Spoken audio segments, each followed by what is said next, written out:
say make money, money, make money, money, money. Make money, money, make money, money, money.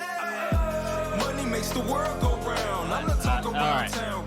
Welcome in, everybody, to Just the Tips by the Stock Jocks. What do you guys think of that intro? I don't know, man. I think we should start calling you Roaring George. Roaring George. Roaring pussy, like his wife called him.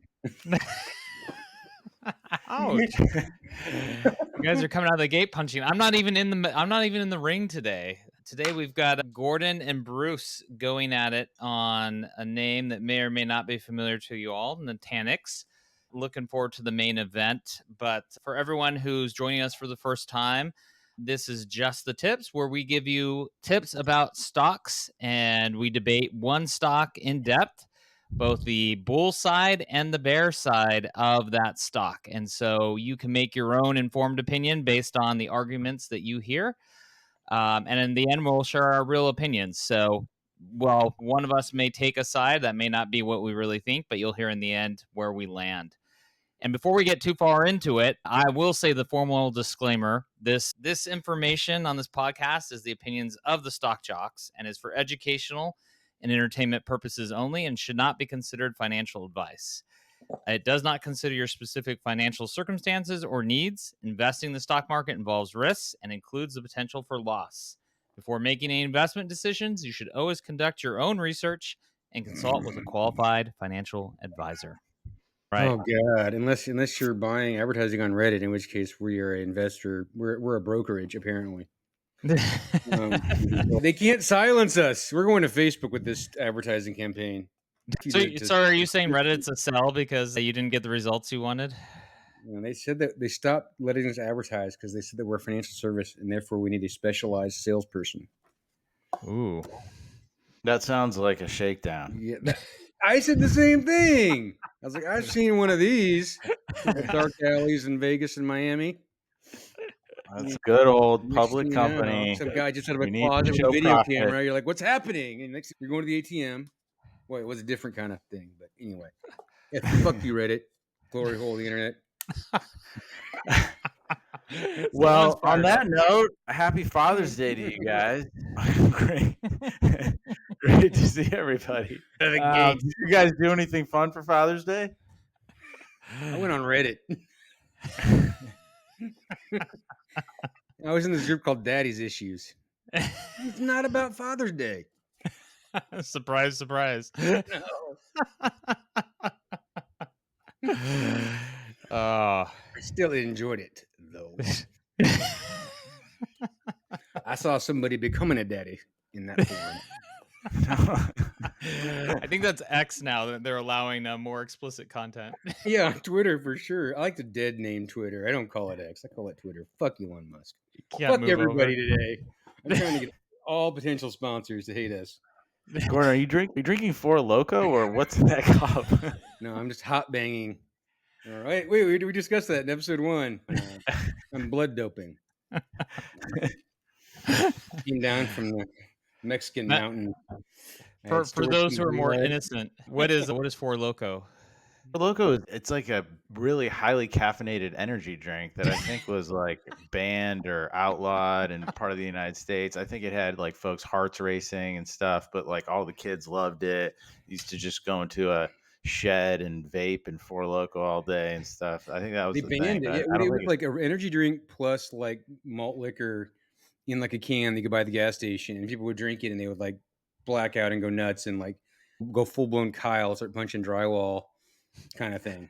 So it's still on the shelf where Gordon lives, basically. You know what? I can see 2 children on that one, Four Locos. It's so funny where people like only 2 Locos for the 4. Yeah. The youngest one's getting out of jail in a couple months.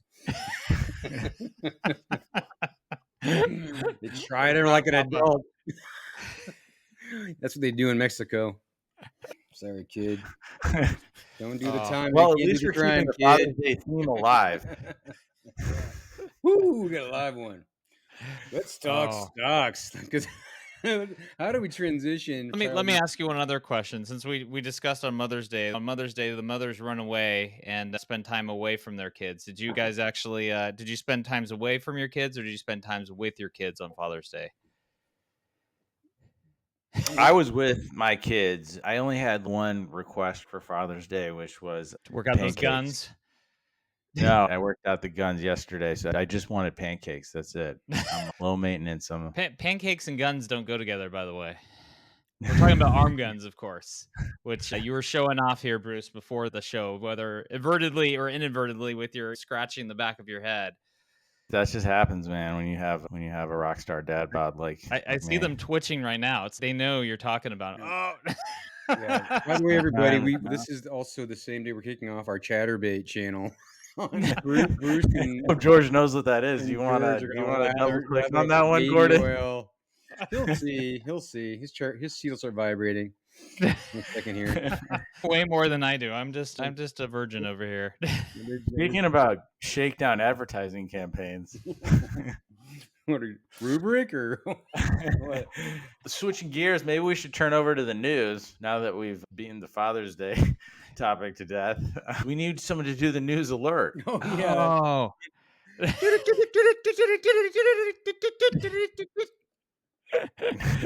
This concludes All right. 1960s news cast. Stock news. Was there any news topics we wanted to talk about, George? Absolutely. So I think Rubric reported since we last talked about him. That was our big hot topic last time. So what'd you guys think of the earnings? Was down 9% was the first thing. I think obviously the run up or run down matters. Just keep in mind these guys went public for $32 on I think April 25th. And the stock is right around there. It's down 9%. It's definitely not a very exciting performance post the IPO from just a stock performance perspective. You buy these things hoping that you're going to blow out numbers and have a corresponding stock return. These guys definitely, had really strong growth. It was like I think high 40s ARR growth, subscription ARR growth. They blew out 46%, I believe, ARR. And they guided, I think, to 29% implied, growth for coming quarter. These are decent numbers. Some people are gonna be upset about like negative 74%, of revenue and expenses. I mean, some people don't like businesses that don't generate cash. And I will say they also are implying, something that was pointed out by one of the notes was that Guggenheim, like the net new ARR was pretty strong. So even though they're spending a lot, they're generating a lot. So I feel like, I don't know, because the trader in me is like, well, first quarter of the gate, they beat, stock doesn't act well, it's broken, IPO, run away. This thing probably doesn't get way better.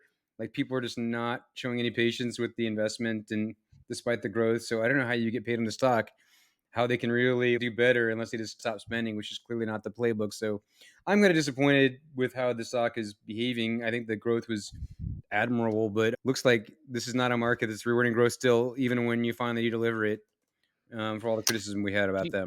Do you know how they did versus because the whole market's been going down if you're not named NVIDIA, basically, for the most part. I mean, there are exceptions to that, but do you know how they did versus the market? Generally, I think they're down a little bit more than the market was. Because if they were down 9%, the market was market was not down 9% in a couple of weeks. I think the thing is, it was a pretty like ho-hum quarter for them. It was like within 1 or 2% in both like revenue and EPS. They beat by 4%. 4 points. Yeah, that's a decent beat. But also look at the guide for next quarter and for next year. It was just like, I think in order to do well in this market, you have to like prove that you're one of the best companies in the kind of broader software universe, or even maybe more specifically the broader cybersecurity universe. Like even if you're a good company, you're not going to do well. If you're a great company, you will. Like if you look at CrowdStrike, for example, they reported and they got added to the S&P 500 and they ran up like crazy. Everybody else got punished. And so I think it's one of those things where there's a big difference between great companies and everyone else in this market. And NVIDIA and CrowdStrike and a couple others are considered great, and everyone else, there's more downside risk, I think, than even upside or maybe even staying neutral risk. I want to show you guys this chart. So our buddies at Guggenheim, great John DiFucci, has this chart, and he's showing how if you look at the net new ARR in Q1, like in the growth year, and I guess you could argue easy comp, but they're pointing out that you got 58% growth. nobody's even coming close. The nearest one is like Snowflake at 39. Now they're a much bigger company and doing it in Azure is at 36. So that's pretty darn impressive too, but they stand out. And I would argue, and you look at the guide as well, like, I guess that's not as standout like other companies. I guess it's calendar. They don't show the calculator for the guide, so I'll take that back. But I don't know, for what it's worth, they're really standing out pretty dramatically right now in terms of growth. Yeah, So, I will say, like, I was the bear, obviously, walking on our last episode, looking at the numbers, like the net new was impressive. Like the NDR continued to go down, but the actual new that they added was they hadn't delivered that kind of new customer growth in a long time. So the numbers I calculated were for the first quarter of their calendar 25, the January 24 calendar, I should say, Jan 25 fiscal, they had 75 million of new ARR or to new customers. That basically doubled in the April quarter to 150 million. So that's actually pretty impressive. And the payback on that, they spent more to get it. So I'm big on thinking about the efficiency and are they driving more there.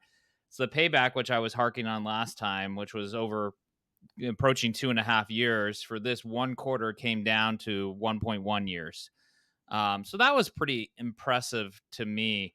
That being said, I think the first quarter out of the gate is always a little baked, right? You hold back. You can't have a bad quarter out of the gate. So I'm not sold yet. Still burning a ton of cash. they're showing a lot of growth in large deals, like over $1 million as well. And so, unlike another company we're going to talk about later today, they're not talking about lengthening sales cycles with these larger customers. Another shitty storage company that we're talking about, on-prem dog shit well, storage. before we talk about shitty on-prem storage companies. Yeah. One last footnote on subliminal message. I'm just foreshadowing. My dad was a writer. One last footnote on Rubric. I will say though that the underwriters typically get a lot of flack for not pricing deals correctly, and this one looks like they priced it perfectly. Yeah, I'm sure all the bankers are really proud of themselves, and they're telling all their buddies in the locker room about that. Look how good we priced this IPO. It traded flat. I bet you're going to sell that IPOs with that message. Flat is, I think, better than down. But it's also for the companies better than up. Like the folks that Bill Gurley always talks about how basically companies leave so much money on the table when the stocks run up really high. And so this is like a the VCs are high-fiving themselves in their vests. Yeah. The guys at Lightspeed, I'm sure, are high-fiving themselves. Late-stage investors need to make money too. All right, there's some flippers of the world. They got to make their money. Maybe one other one to hit on quickly is Oracle. So we've chatted a little bit about Oracle before. It's one that I have in my portfolio. So I was going to take a little victory lap here as they reported a pretty impressive quarter. I see Bruce disagreeing with me there of cloud growth. So continuing to really kill it on that front. The enterprise software side, it was a little soft like everyone else, but Oracle Cloud is coming. So they had some pretty impressive numbers. I see you wanting to jump in, but you won't even let me finish the announcement. What is it, Bruce? Look, they missed across the board. I think they missed revenue. I think they missed earnings. I think you're backwards looking. Look at the guide. Look at the RPO. Look at the bookings. I think the quarter comes down to the RPO. I think the remaining performance obligations are insanely high. I think they were up like 44% or something just ridiculous, which blew the cover off of the quarter. But I honestly think most of the kind of market performance was due to the OpenAI commitment, the Microsoft commitment, partly the RPO. But if you look at the core operating metrics, even the cloud growth was slower than all of the other kind of hyperscale web guys. So it feels like somewhat of a mediocre. They're supply constrained. That's their problem. It's coming. They're building. Did the stock go up? They're investing. They're seeing more demand. I like the symbols. Get in before they've built it out and the results really start pouring in. That's what I mean. You got to invest in worst of breed. It's always a good strategy. It's also a cheap stock, right? Even after it jumped 13%, it trades at 15 times EV to E, but 22 times PE. Like, it's not an expensive stock compared to the rest of the market. What does Kathy think about Oracle? I learned, by the way, I did not know that. I don't think she's ever heard of Oracle. Not in the. She whiffed on Nvidia really bad. Sold them in late 22 and missed out on $1 billion. And she's obviously the Tesla Elon Musk fluffer. So She's having a tough year, poor lady. Yeah. She's all name. And Larry Ellison, on the other hand, is now the 10th richest man after that run up? It's like $15 billion, right? Yeah, he's doing all right. He's doing all right. I mean, they're not really his son's going to buy Paramount, right? No, Sherry. No, they Sherry walked struck that away. down. They walked away from the deal. Yeah. Too much ego. Doesn't want to give up control. They're not a real cloud player, right? They're basically just finally getting some people to put their AP in the cloud. Nobody's going to Oracle to like really as a serious alternative to the big three players, are they? Why not? They've got the benefit of building their cloud in a more modern era. It's more primed for AI workloads. That's the argument. And at the same time, the partnership with Google and Microsoft, like they're able to transition like their existing customers, give them access to their databases in the cloud, even if they are using Azure or G Cloud. So I think they're firing on all cylinders, to be honest with you. Some of the enterprise software, like the Cerner deal, has been a slowdown for them a little bit, but I think that they're going to bring that under control. They're still integrating that, absorbing it. I like it.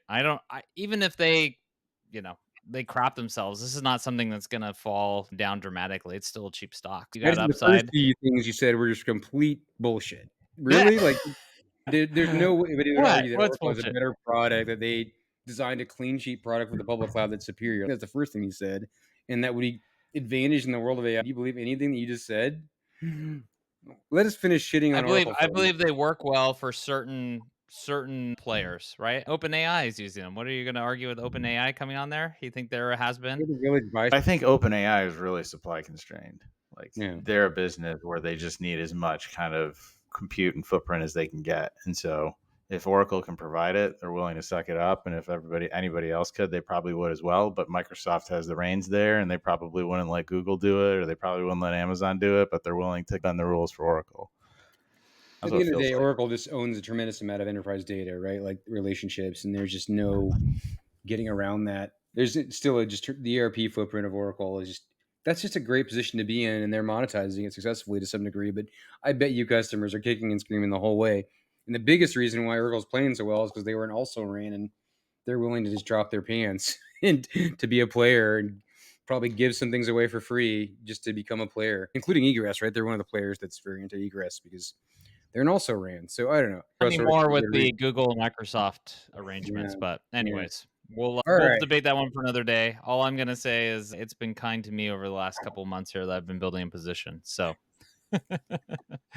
with that, congrats to George. That's right. PA is looking great. Just like those biceps that you keep showing. Maybe you should just podcast with your shirt off. Should we do a live podcast just to give the people what they want? Do it with leather masks. Leather masks and 4 Lokos. The zipper eye socket. We'll debate that one. Before we jump into the main event, maybe I'll encourage people to reach out to us. We now have an email, so if you're interested in getting in touch with us, suggesting the stock that we cover, or we'll also welcome any feedback, you can reach us at StockJocksTips@gmail.com. That is StockJocksTips@gmail.com. So the jocks is plural and the tips is plural. So we'd love to hear from you. Suggestions on what we should cover next. We're definitely open to it. So and nudes. We do accept nudes. You're gonna be the one monitoring the inbox then. Nobody below 4. Yeah, 4 out of 10. Self filter. Okay, show some restraint. We're not talking finance fours either. Anyway, just to be clear, you're not talking ages here. You're talking how you rate yourself on the scale of 1 to 10. Just to be clear. Question's going to rate your ugly and submit yourself first. Don't waste my motherfucking time. We're gonna have 10 pictures of Gordon in there when we go in. All right. There's all the me and myself. With that, so I think we're gonna do away with our fake coin flip this time, since obviously we're prepared ahead of time. All right, so today we are talking Nutanix. So Bruce, I believe you are the bull. Do I have that right? That's right. All right. So I will turn it over to you to make your case. Sounds good. Maybe we should just start by talking about who Nutanix is so that folks have a little bit of background. And George, if you want to show maybe the first slide, we can talk through it a little bit. But while you're getting that up, Nutanix is a hyperconverged infrastructure company. Essentially, they provide a solution that integrates storage, computing, networking into a single system, simplifies data center management, improves scalability, makes it easier for businesses to handle their IT needs.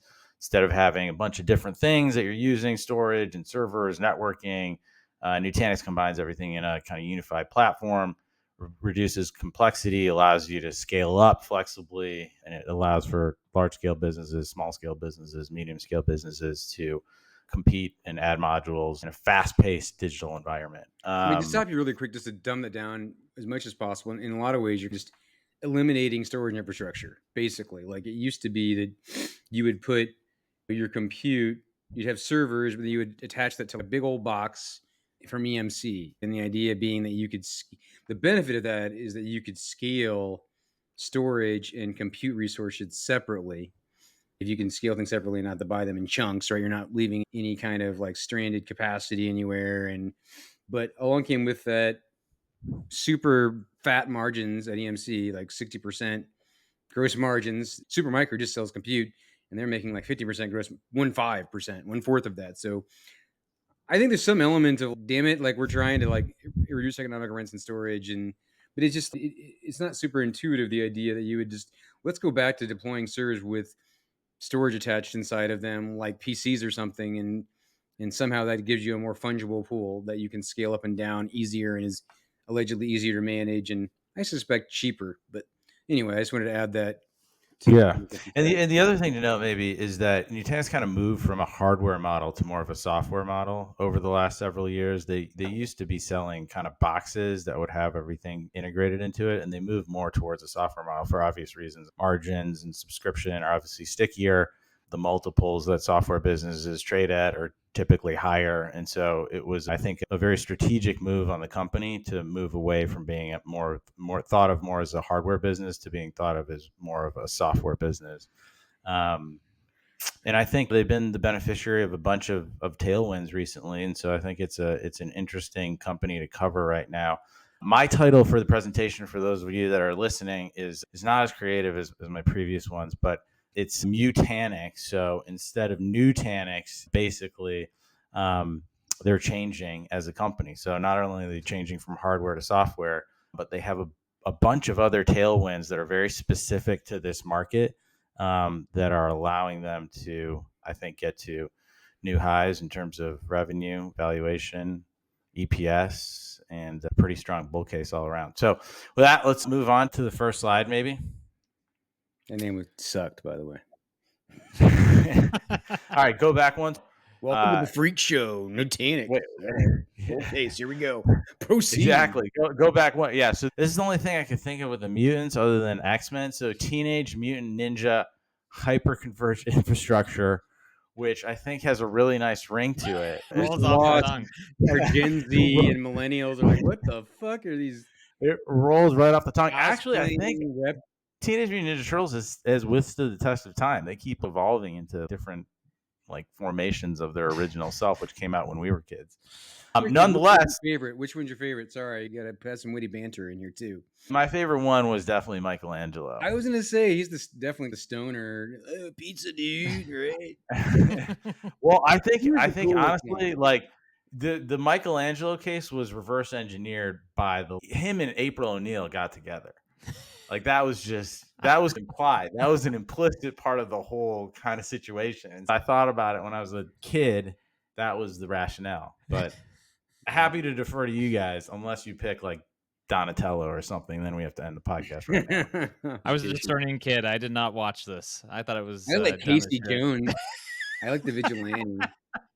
He was like a short hedge fund running around. But I do enjoy that you were analyzing the relationships here as a child, the potential cross. The first movie I watched like 100 times on VHS. I bought it. It was like constantly on. So I was a He-Man guy, which looking back is pretty homoerotic. but I really That's a big piece of it. But I think, George, you're Splinter. That's just the reality of the situation. That's the rat, right? Yeah. He's the master, so Nonetheless, I'll take that. speaking of companies and cartoons in this case that have evolved over the years, I think Nutanix is a good example of that. If we flip over to the next slide, this is just going through a company that's really starting to hit its prime in, I Looks want like to a say, hockey stick. yeah, maybe I don't know how old the company is. When did Nutanix start? First of all, there are 3 numbers on the right that are E's.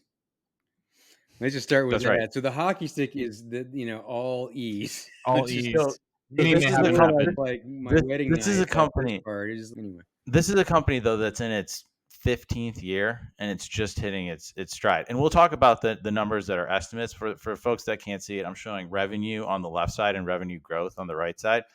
And so effectively, the company is flatlined through the early years. And even after they went public, they were growing in kind of the mid-single digits in revenue, which is, kind of ho-hum, I would say. And then over the last couple of years, they've really started to run reverse splits, even though estimates are sometimes hit or miss, I would say, just by Wall Street analysts. I think generally they're directionally correct. And I think the thing to note here with Nutanix, as opposed to almost any other company that you see, is that even at scale, they're growing faster than at the previous year. You almost never see that. You almost always see companies, as they get bigger, start to grow slower. There's almost never a case where you will see a company, particularly a company that's doing $2 billion of ARR, $2 billion of revenue, that's going to grow faster in the next year than it did in the previous year. And so the inflection here is something that you rarely ever see in any company across any single segment of the market. And I think it's important to note because this is a company that's defying gravity in a lot of ways. And maybe just for our listening only audience, just so they can appreciate it, you have the revenue growth on the right-hand side. So in 2020, they grew almost 6%. 2021 almost grew 7%. Then, and these are actuals, 2022, you jumped to 13% growth. 2023, you jumped to 18% growth. So they have done the acceleration already. It's not all on the come. They've experienced that already. That's right. And so 15 I and think 24 ending in July, right? So there's a little of a decel already, but okay. I think it's one of those things that it's speaking to a broader trend in the market, which we'll talk about shortly. But if you flip to the next slide, the question is why and how and what is creating this inflection point for a company that's been public for several years, that was founded over a decade and a half ago. What is causing this growth in the company? What is causing the growth in the market? And for those that aren't watching our podcast or looking at our PowerPoint, I have a picture of Usain Bolt pointing at the VMware logo. And I think in a lot of ways, that's the crux of the kind of issue here, which is effectively, I think most people think about the hyperconverged infrastructure market as really a duopoly between Nutanix and VMware. And so as a little bit of background, VMware was recently acquired by Broadcom. I think the deal closed, I want to say, at the end of 2023. And that has created a major kind of shift in the market. So now, instead of having kind of a duopoly between two relatively independent companies, you have a huge conglomerate in Broadcom run by a very specific CEO who has a very specific viewpoint on the market, right? Hauk Tau, in a massive company, right? Avago or Broadcom is basically almost $1 trillion company. I think they're $850 billion company today. They have a ton of footprint. They have a very kind of deliberate leader, and they're taking a very specific approach to the marketplace. And so they've shaken up, I think, a lot of the foundations in this market. And that's created, I think, an opportunity maybe for both companies, but especially for Nutanix because they're the smaller company in the market. And if you are in a market where there's been a big shakeup and there's only two solutions that you can effectively go to, somebody's going to potentially benefit from it. In this case, I think it is Nutanix. If you go to the next slide, I'll show you why. So effectively what we've heard across every ecosystem, and I don't even think they're hiding it anymore, VMware has gone back to their footprint of users on the enterprise side, and they have virtually every Fortune 500 company. They probably have every Fortune 2000 company, and they've basically told them that the new price for VMware is between 4 and 10 times as high as it was before. I think Broadcom in a lot of ways is willing to take the approach that we can lose these customers. Like we are so deeply embedded into a lot of these enterprises that they're willing to pay for this solution. And the ones that are willing to pay will more than make up for the ones that we lose. Yep.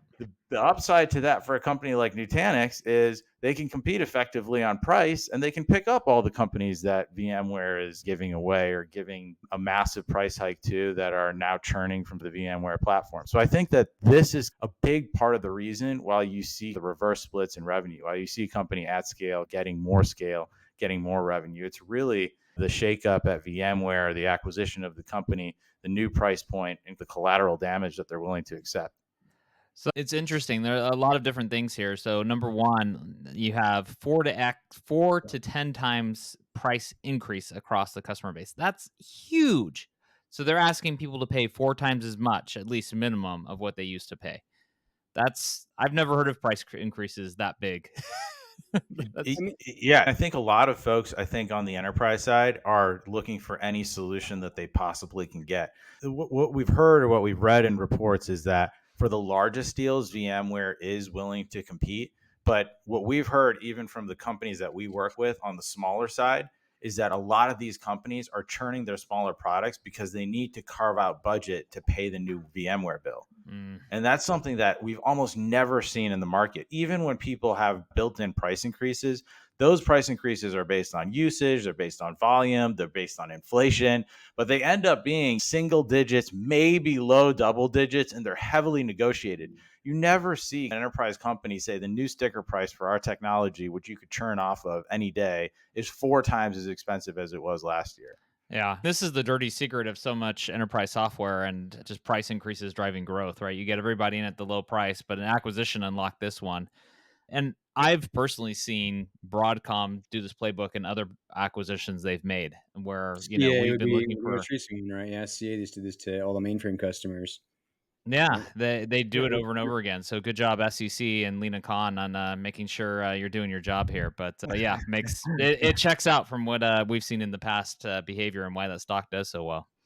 This is the Hauk Tau playbook, and honestly, like if this acquisition hadn't happened, I would have a very different view on Nutanix. I don't think you would see the reverse splits. I don't think you'd see them gain scale. I think that this is a very specific tailwind that's going to carry the stock for the next several years, and so I think this is one of the biggest reasons, if not the biggest reason, to be a buyer at these levels, and maybe even for the intermediate term here. I think it's a long-term trend.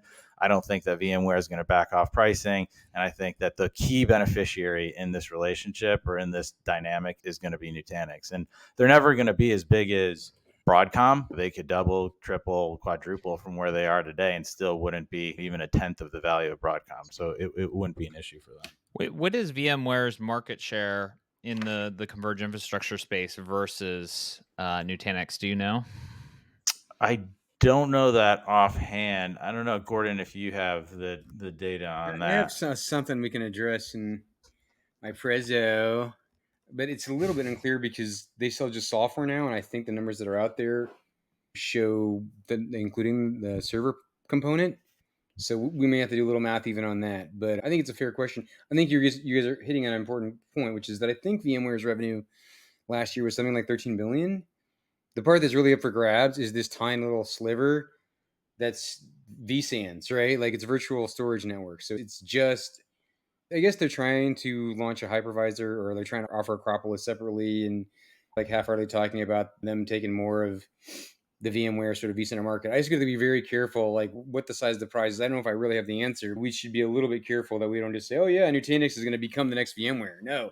They're going to take the vSAN business from VMware, which didn't even exist until, I don't know, less than 7 years ago or something. So most VMware is virtualization and vCenter, right? Speaking of which, if we flip to the next slide.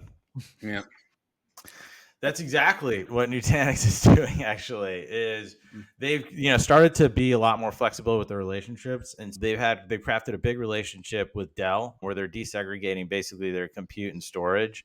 And so they are actually enabling their Acropolis hypervisor to work with Dell storage. And so I think that's a game changer for the company in a lot of ways. Now Dell can resell them directly instead of going through a channel. And I think that will be a big tailwind for the company. I think it's also a big strategic shift for the company. They're trying to suck up as much of the attention, as much of the market share as they can without taking a different kind of strategic angle to their architecture rather than continuing to keep a closed environment and a highly integrated solution. So Dell and VMware have been cousins. It's just interesting. They no longer talking. They're no longer friends. Like Dell and VMware, like there's an awful lot of Broke up. heritage. Wait, say again? Dell and Well, VMware? yeah, I mean, Dell owned VMware. Now they don't. A lot of those people are probably still friends. I'm just curious if you just talk about that like such a wonderful thing. Oh, now Dell can just hand over fist sell Nutanix instead of VMware. But VMware was like, I guess it's their ex-wife. Your like, comment is the personal relationships, right? I mean, Yeah. they were separate companies, even though they had that ownership structure. They were Yeah. standing separately. Yeah, I think this is an opportunity for Dell to take a share of VMware effectively at this point. Like on the personal side, I'm sure there's like existing relationships that impact the business relationships, but I think as Dell thinks about the future and how they can gain more market share, just given the shakeup that Broadcom is effectuating in the market, I think working with Nutanix is probably their best opportunity. In fact, like I wouldn't be like, it almost makes sense from my standpoint to think of Nutanix as a potential takeout candidate for a lot of these companies. If VMware is going to create this much consternation in the market, Nutanix is a $14-15 billion company. It's not unreasonable to think that kind of a large blue chip IT player should take them out and try to compete directly head to head. Or are they Switzerland and want to sell both? But I guess it's a duopoly. But anyway, Yeah. Interesting dynamics around that. You could see Dell, if I take what you say at face value, buying Nutanix just to go fight. Stop margin stacks and capture the 80% points of margin. They kind of are trying to be somewhat of a software company in addition to being a hardware company too. So I'm not sure where they are on that journey Dell these days, but yeah, I think Nutanix, as you think about the market today for large scale M&A, I think is probably one of the top candidates, just given where they are in the market, the stickiness of the revenue, their scale, their valuation.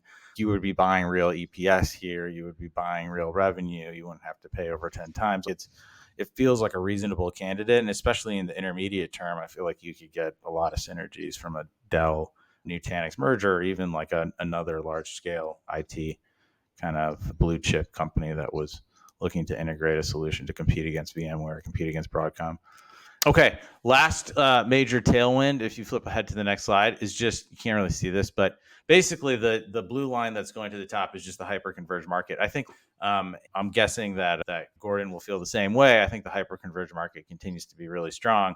I think that there's a lot of tailwinds around that market. I think that as we think about how enterprises are thinking about the future and thinking about their own architecture, I think hyperconverged continues to be a big piece of that equation. And so I think that as a beneficiary, as one of the two biggest and most notable players in the space, I think that Nutanix will continue to benefit from how the market is moving.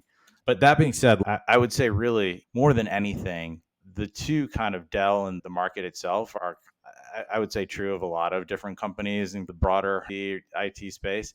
I think the VMware piece is something that's really interesting and a big part of the equation as you think about a Nutanix on the buy side. I think if it wasn't happening, it would be more challenging as a buy at these levels. But I think the fact that it is happening, it will persist, is the real kind of opportunity here. If you go to the next slide. So what does that mean for Nutanix? It means that the company's been winning, and I think the market has realized that. So if you go to the next slide, this is what we're showing here is just the share price of Nutanix over the last year, and basically the stock has doubled. I'm sure Gordon will talk about the last quarter, which they missed and got punished pretty significantly for. So we'll wait for the bear case on that.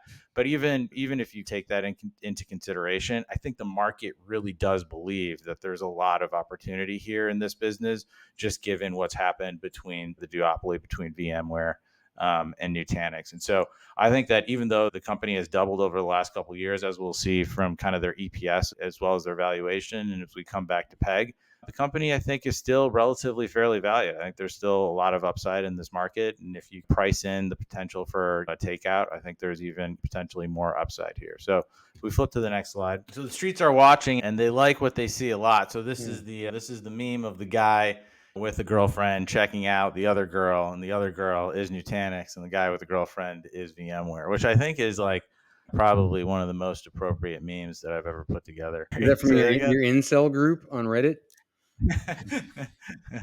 No, that's from my Four Loko and Chewing Tobacco group that That's great. I put together. No, but this is the reality, I think, of the situation. It's I think that Broadcom in a lot of ways has a lot of things going for it, and VMware is one of them, but they're willing to take the losses on the shareholders or the market share that's going to go away for them just because they feel like they can outprice folks in a way that will continue to allow them to grow.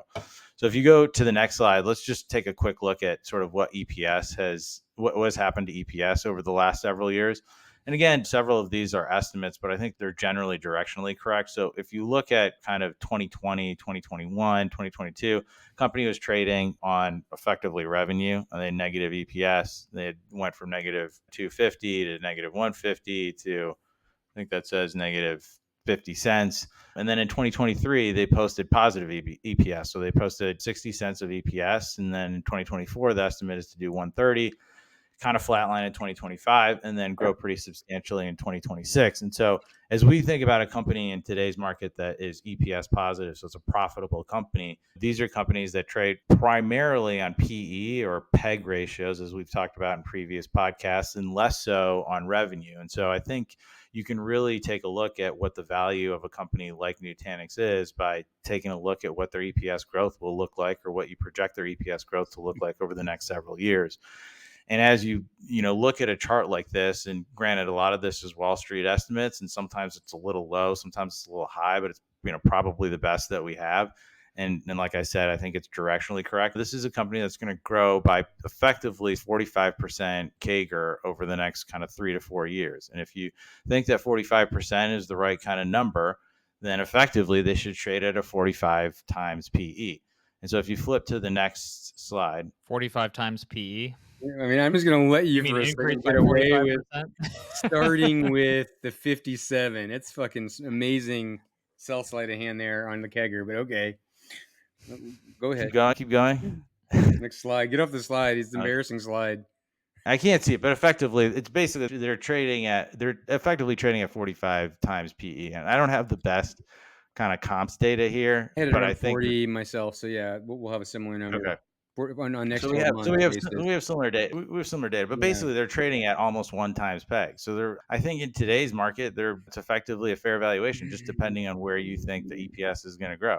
On a revenue basis, they're trading 6-ish times, maybe 7 times. So I think it's relatively in line with maybe how you would think about like an Arista, which is also a fast growing stock, or like a Pure Storage, which is somewhat of a fast growing stock. Some of the companies that we have listed here are slower growing big companies like Cisco and Dell. So I don't think those are probably the right comps here. But if you think about like an Arista or Pure, they're probably in a similar ballpark, even though Arista is maybe significantly bigger, but probably growing EPS as quickly. And so I think it's one of those things where you have to believe the story around VMware. You have to believe the EPS growth here if you're valuing it on EPS, which I think even Gordon will appreciate is probably the right way to think about value here.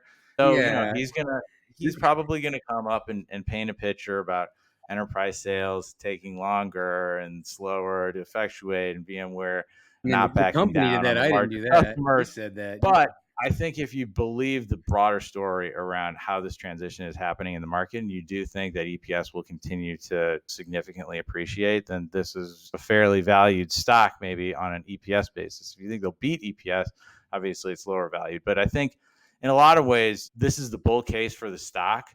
I think it's fairly valued, honestly, at today's kind of level, and we'll look for the next couple of quarters to see how they trend in terms of what EPS looks like, and if they're able to bring in some of those bigger contracts, they're able to take more market share from VMware, and if kind of the uplift in the market from this shifting of the guard and the duopoly really has a meaningful impact in terms of what their long-term and intermediate growth prospects look like.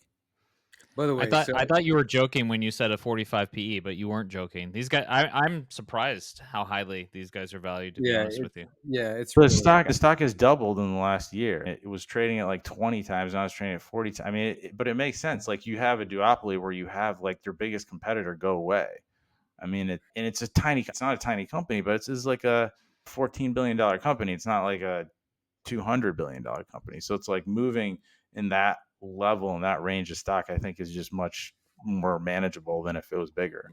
And even like an Arista has effectively doubled in the last. Arista is like $100 billion company. I feel like you made my bear case for me. And my bear case is like you have the wrong comp table. Like I have the software comp table. Nobody in this table has 80% margins like Nutanix, and none of them are growing as fast as Nutanix. But yet I think you hit an important insight, which is when you thought of these guys, you're like, I don't know, like boxes, on-premise boxes, they're not growing that fast. Mature companies, like this is not a hot software company. This is not going to high-end sorority. This is not the Zetas. They're the apes on parade. George has a lot of family members in AOPI, but it is interesting that you subliminally chose that set of comps. It's Dell, Yeah, it's ugliest bunch of triple baggers. I don't think the ugly tree. I think it's one of those things though, like where you can't show like high growth software companies. You can show like Rubrik, right? I would argue this looks a lot like Rubrik. It looks a lot like Rubrik would show. So that's what I mean. Like I don't think it looks a lot like Rubrik in the sense that Rubrik is going faster. Their NDR is different, and they're also in the cybersecurity market. So Rubrik is showing like CrowdStrike and Cloudflare and Zscaler. Like you're starting to make my case for me. That this is not a high growth. It's not even a high growth storage software company. It's not even a cloud high growth storage company. It's an ugly on-prem storage, like next generation storage company, basically. But let's go to my slides. How about we'll switch to the bear case. All right, I got a couple different views. Ready for the disclaimer. Did the news. One working title might be Nix on the Nutanix. I actually think I have a better one. I like busting a nut. I think that is a good thing, not a bad thing. I don't know. You're the bear or the bull here.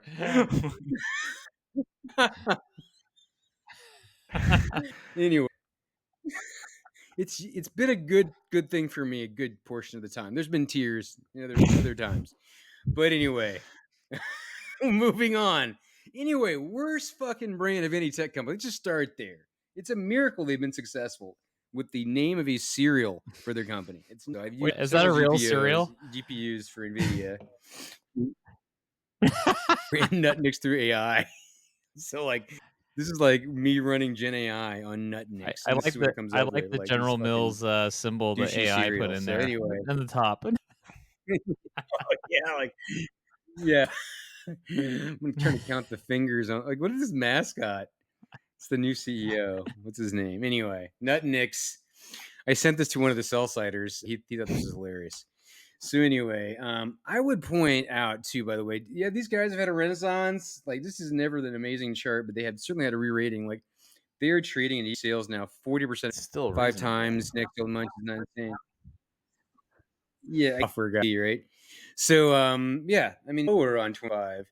So anyway, if our favorite comp table here, internally, like I still get that it's and the median's like 9 times, and they're kind of growing like average. Like the market's like, I agree. Like it doesn't look like super expensive relative to other companies in the software space. Now, a lot of these companies, part of the problem I think is that, as we talked about, they're cloud software companies. The Nutanix ultimately is still that lands on boxes, and you listen to their earnings call, like they're definitely, they talk about themselves like an on-premise company. In the last earnings call, they said, we try to be agnostic about whether it's on-prem or in the cloud. And I think they were trying to say that on-prem is still their preferred, an advantage deployment. So like, it's just like this day and age, they're kind of somewhat unapologetically still an on-prem software company. And just at the end of the day, just because of the economics of delivering in the cloud and because of just the jump ball that occurs no matter what happens, I think if you're on premise, there's just more risk. I'm sorry, at the end of 3 or 5 years, that you're that box is not going to be there, and you're not going to be on it. So I think that investors will always have an on-prem discount for this company. I think the only thing I'd say is just going back to that for a second is like, I don't think most like this slide basically says that it's a super cheap stock and on EV sales to growth. I don't think most people that are covering GitLab, for example, would be covering Nutanix. Like that's why like I think most people are valuing it on PE as opposed to EV to sales to growth. And then two, I think it's like within the coverage universe of like a Dell or a VMware or Broadcom or one of these kind of older, stodgier on-prem type companies. That's largely hardware. I think you'd be surprised. Like, there's, I agree. Like, you really pick on GitLab every time because it's definitely an outlier in this group, and it's no more because of their metrics. It's one of the fastest growth companies that there are. But, but I look at this list. Yeah, there definitely there's overlap in coverage between Nutanix. Certainly, Pure That's the best, Storage yeah. is And more of a it storage trades name. right That's on top of what's Pure in there. Storage. That's it. Yeah, you're making my case for me though. Like, these things should not be in here. So thank you for that. Let's go to the glory hole checks. Reddit. I'm not sure the Reddit people have not called. Maybe advertising, but cherry picking here. Just to be clear, but there was a fair amount of just negative comments. I was a little bit surprised. Like, I feel like there was, there are definitely Nutanix people that find it very useful to use, but also a lot of folks that are saying, look, like, Nutanix, what, so obviously it probably depends on, like, that's part of the problem with on-prem is a heterogeneous world, and there's a lot of complaints out there. And also, Stin, I'd never even heard of, is a competitor, as is Azure Stack HCI, and they say they are cheaper than Nutanix, so they're certainly not the only game in town. But some of these comments are actually in the last year, like saying, yeah, we're ripping out Nutanix for VxRail. Nutanix is trash. The license for like, it's license was Nutanix licensing was never lower cost than VMware. Like for like, that was hype. Now, granted, if your competitor's doing a 4,000% increase, which is how some of these comments or all these comments have made, different comment. Very careful what product you're talking about. Also, I thought it was kind of shitty to discover. Like, Gartner Pure Insights has these free ratings, and Starwind, which I'd never heard of, that have been brought up in these forums, has 50 ratings, and Nutanix has 3, and like rated 4.7 out of 5. So this is, maybe the one on Nutanix is somehow some weird vestige of their data. Like, clearly Nutanix is a popular platform, should have more than 3 ratings, but like the fact that it's 152 for Starwind and it's rated 5 out of 5 almost, like 97% willing to recommend, like, it's not like this is just their city hoop and there's nobody else competing for this business. Like, it kind of suggests to me this is a bit of a commodity market, and there's, 4 or 5. I'll fix this typo at the top, but like, I have this Northland heard this earning call, our buddy Nihal over at Northland. He's also a bull on Supermicro, both hardware and software.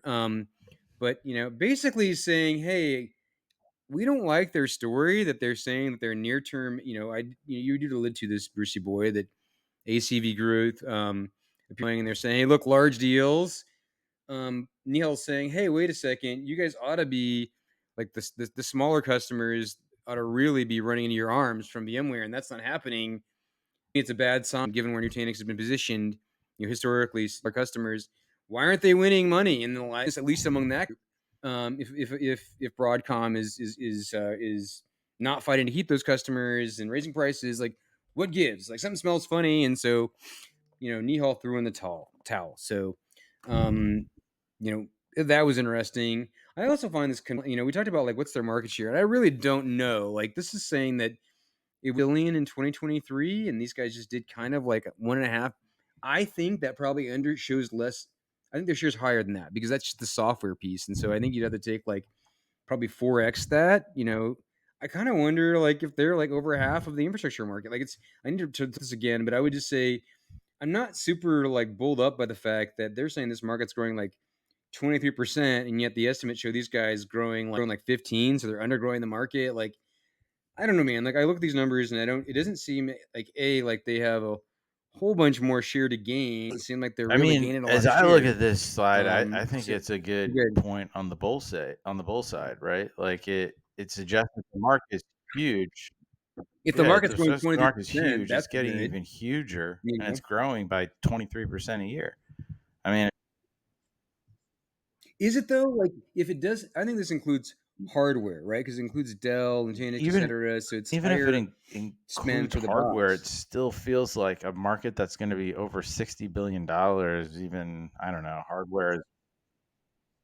By 25x, over that many years. But like, if you agree with that, I guess I would argue starting point. Like, if you take, let's say it's 3x the ASP with the server, like 1.5 billion times 3. I mean, these guys are over half the market for hyperconverged storage right now. So they basically like have nothing to lose they're going to lose a lot of share. And I think that's probably right because they defined this market.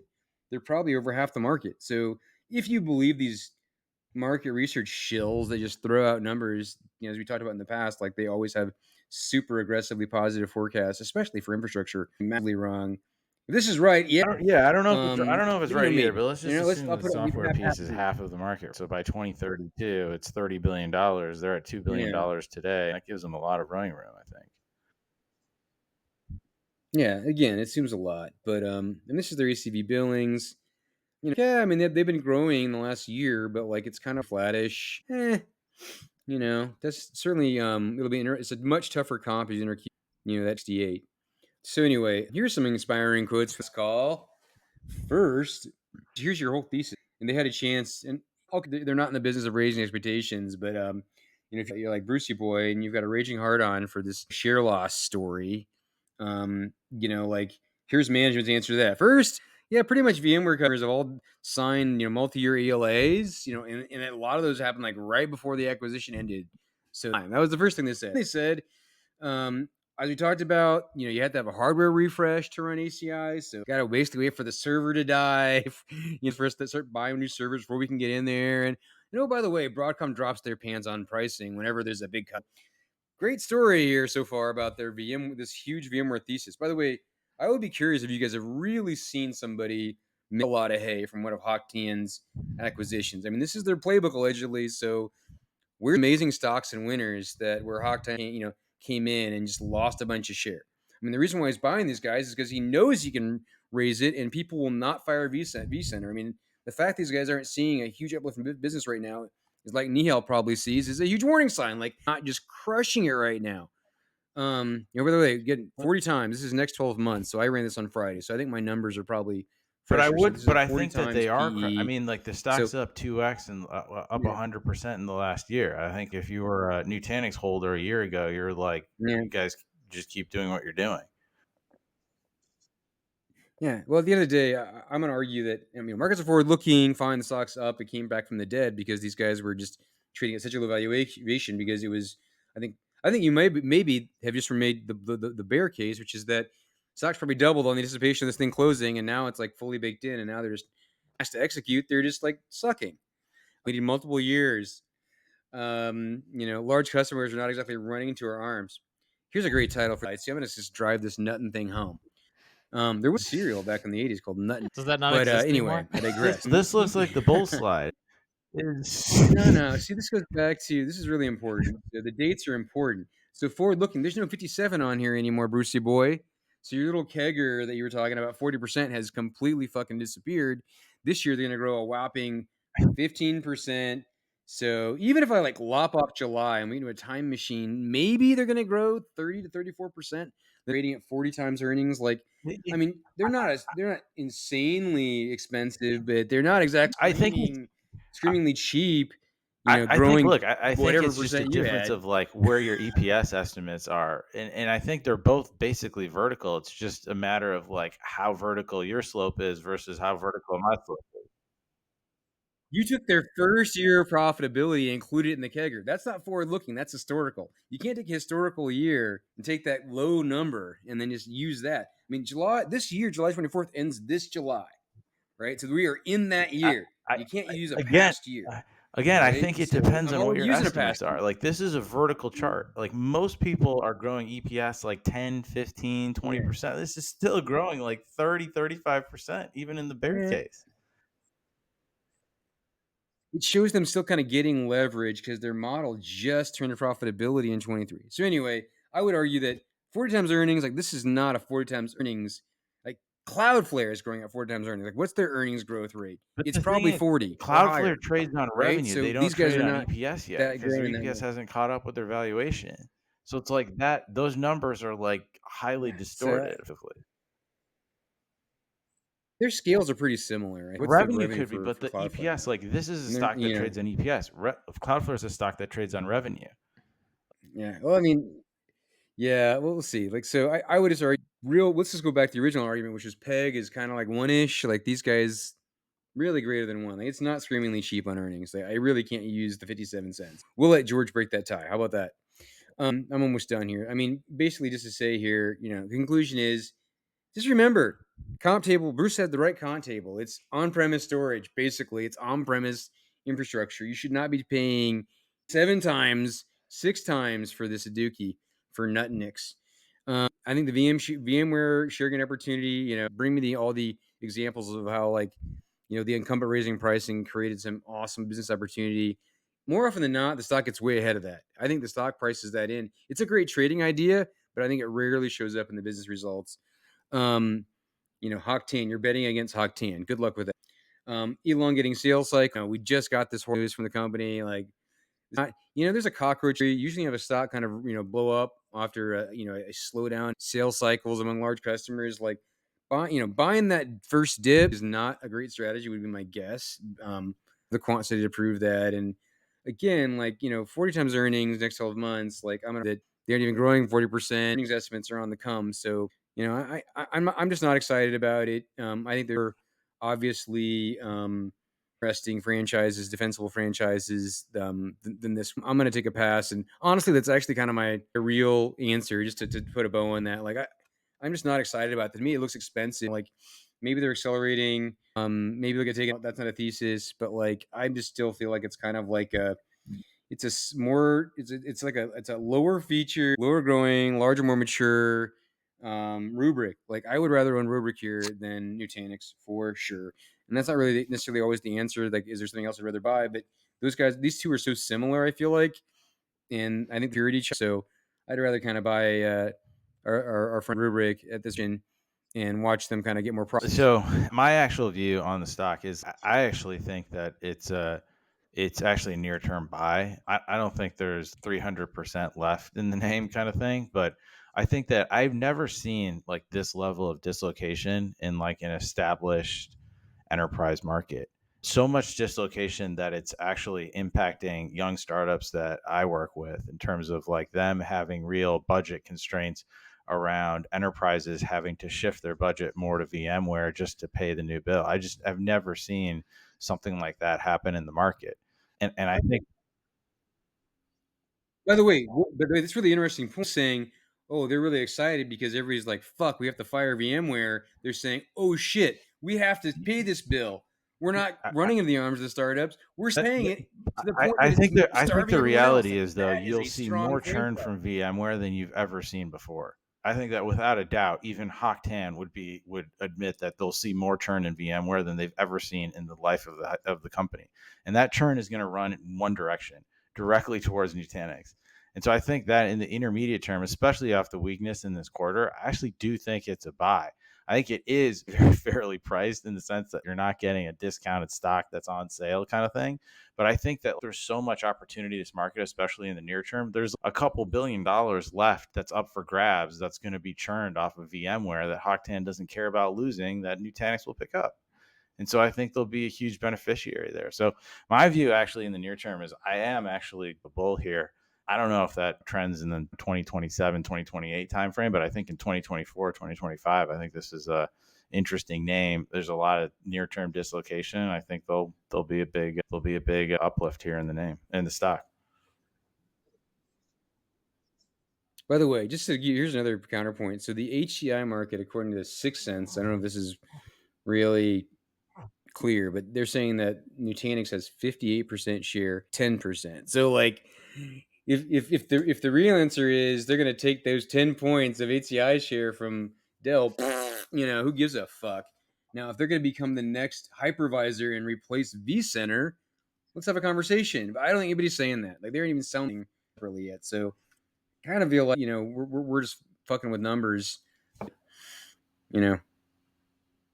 Interesting, though. I thought you were hiding a bearish view, actually. I really am surprised you say that and fall in love with this valuation because, again, I think I just fooled you with my comp table. I think I fooled you with when I put them in there with GitLab. I agree. I saw how cheap they are.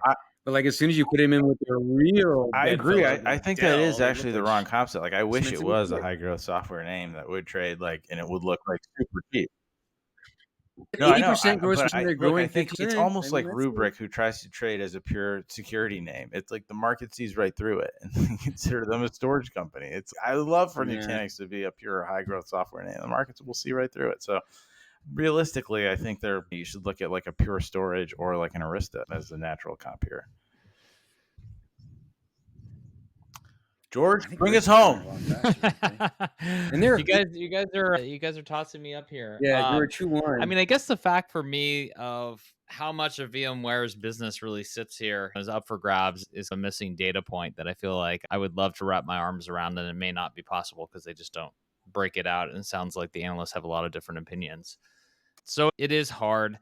I'm usually a value guy, and so I see 45 times and it scares me, but I do very much know that is the Broadcom playbook. I'm sure they're rolling it out. Like, I'm sure there will be, that's such a huge price increase. There's got to be some churn. And so I think probably it will play out here in the short to medium term that there will be some more upside in the stock. So if I have to choose a direction, I'm going to go on the bull on this one, but not a jumping up and down bull.